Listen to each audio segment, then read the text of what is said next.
What's going on, guys? So I wanted to do a quick video because I did a video recently where I was giving advice, financial advice, and I was saying, and it seems to be a trigger word for so many people. Like this phrase, people get so upset and irate with when you say live below your means. A lot of times I do videos when I say, you need to live below your means in order to get ahead. And it's always a lot of people. They just jump in, and the first thing they say is, I hate it when people do videos and all they talk about is live below your mean.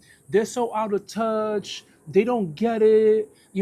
Okay, I'm not going to be, insensitive. I understand that right now the economy is tough. I understand right now rent is really high. The price of groceries are really high. People are not getting wages that feel like they deserve. I get it. But living below your means doesn't mean you need to have $1,000 left every month. Living below your means for the certain amount of income you get in compared to your expenses, your cash flow is positive. It could be positive $10. That's a building point. $10 to some people is like it's not enough, but so many people are living with a negative cash flow and they don't have enough money, and all they're doing is living off credit cards. The number one key, guys, to building wealth is to be able to live below your means. I'm sorry for people out there that feel like this is a trigger word and they hate it, but it's the truth. It's the truth. You cannot continue to work 2 or 3 jobs to get ahead if you never learn how to live below your means. You think you really could continue to work all those bad habits that you have? Listen, it's like going to the gym, right? The going to the gym is always the best way to like have these type of conversations, right? And it's especially when it comes to living below your means. We all know if you want to lose weight, you have to be in a caloric deficit, right? You have to eat less calories. If I tell you that, in order to lose weight, you need to have less calories, the easiest option is to just eat less, right? Rather than eating a burger, fries, and soda with like 1,000 calories, eat less. But if you're here telling me, well, I need to eat whatever, okay, then go ahead and burn 1,000 calories jogging, going to the gym, running, doing all these things. You know how much exercise you need to do to burn 1,000 calories? But the easiest thing to do is to make the choice. The choice of I'm not going to eat the burger, I'm not going to eat the fries, because that's 1,000 calories less, and I could lose weight. That is the easiest choice. But what I see now in society is so many people want to make the same mistake. And listen, I make the same mistake is thinking you can continue to work and work harder to fix your bad money habits. If you hear with Peacock, YouTube TV, Paramount Plus, all these subscriptions, Netflix, all these subscriptions, and you're thinking that that is not the problem, that you want to have some enjoyment in your life, because we all want to enjoy things in life. You're thinking like, oh, I don't want to make the adjustments, I want to keep it. Well, then you're going to live paycheck to paycheck. That is not going to change. You will always continue to live paycheck to paycheck if you continue with that mentality of thinking living on less than what you make is impossible. I can't help people who don't change that mentality. I really wish they could see that. I really wish they could see that, but so many people just don't understand that concept. Now, I already know. People can be like, Uncle don't know what he's talking about. They got terms for everything. Okay, people don't appreciate wisdom. They don't appreciate someone who's been through something and they got themselves out of it and they're trying to share it with people to understand it. Some people don't get it. But I would say this. If you are blaming the economy, you're blaming everything now in this day, and you're saying that's the reason why you are where you are, in a year from now, if you are in the same position, it got nothing to do with the economy. It got nothing to do with fair wages. It has nothing to do with even God. It's you. You're the reason why you continuously making these bad mistakes. And I'm not trying to beat you guys up, but that's the conversation I had to have with myself. Blaming the government, blaming everyone, waiting for the raise, waiting for the promotion, waiting for things to happen. That doesn't work. And I also don't believe in the fact of this whole hustle culture to work 3 or 4 jobs in order to get yourself, in a better financial situation. I don't believe in that either. I believe on working on the smarter, easier things, which is cutting back on certain things in your household. I'm not talking about everything. There obviously, when it comes to electric bill, there's not much you can do with that.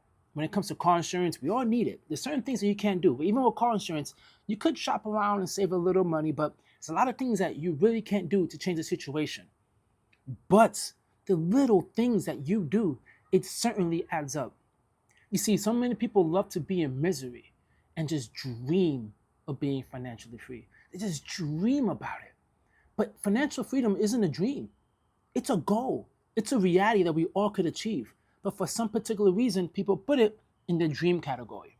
And then when they just going to work, hating the job, just to pay bills, and then blaming things on everyone else and never taking responsibility, it doesn't work. Now I understand that helps so much on social media, venting about the economy, how much it sucks, and just getting mad. But what good is that doing you?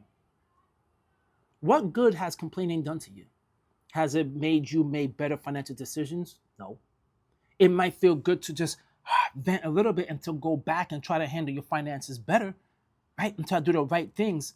But if you're just there complaining, come on, man. It's like what my old bosses used to say. And never forget this. Never come with a problem unless you have a solution. So when I said that, living on less than what you make and someone just complaining, yeah, out of touch, this and that, all right, that's the problem. What's your solution? What is the solution in a situation like that? Right, guys, listen, I want to see people win. Right? I always want to see people win. The more people start winning and waking up and recognizing you have control over your life, the better you will be, the happier you will be, the freer you will be. But if you just continue to say things like living on less than what you make is like this trigger word that just drives you insane and you just, then it's not a me problem, it's a you problem. It seems like a very, very personal problem where accepting the truth is something you can't do. And that's just what rich people do. Rent is going up, not just for you. Rent's going up for everybody. The person that people idolize and look up to, like, man, I want to be like that person one day. They go to the same grocery stores you do. Or they might go to grocery stores that are more expensive. Whole Foods and whatnot, right? They might go to expensive ass grocery stores and pay way more than you're paying on groceries. They are going to the same gas pump you are going into. Unless they have a nice ass car, then they're going to the same pump, but they put in premium instead of regular. They're going through the same increase in insurance rates as you're going through. Everyone is going through it. And they are learning how to adjust and adapt because that's what hustlers do. A hustling is not just simply going out working multiple jobs. Hustlers is seeing a situation, seeing a problem, and finding a way to get around it. Simple as that. If you see an issue, you find a way to either circumvent it or to just make it better and smooth it out to get it out of your life and continue moving. Because life is not going to change for you. Life is going to be what it is. Lifing is lifing, baby. And it's not going to change. The only thing that's going to change is how you react and how you respond to it. So all that negativity, guys, that you're saying, and all these chats and just like, they don't get it. I don't know what to tell you, man. I really don't know what to tell you. I do wish you luck. But if you're anyone out there that's watching this video, try to get that vocabulary out of your mind. Really, try to get that out of your mind. It's not going to help you. Being negative is just not going to help you. And all that's going to do is push people away from you. The people who want to help you, you just push you away, and then you're gonna feel like you're being singled out, and then you're gonna start even getting more upset because you're not willing to accept the reality. You're not willing to accept the information that's out there to help you. Just be wise. Listen. Make the small changes in your life, and then you will see exactly why people say live on less than what you make.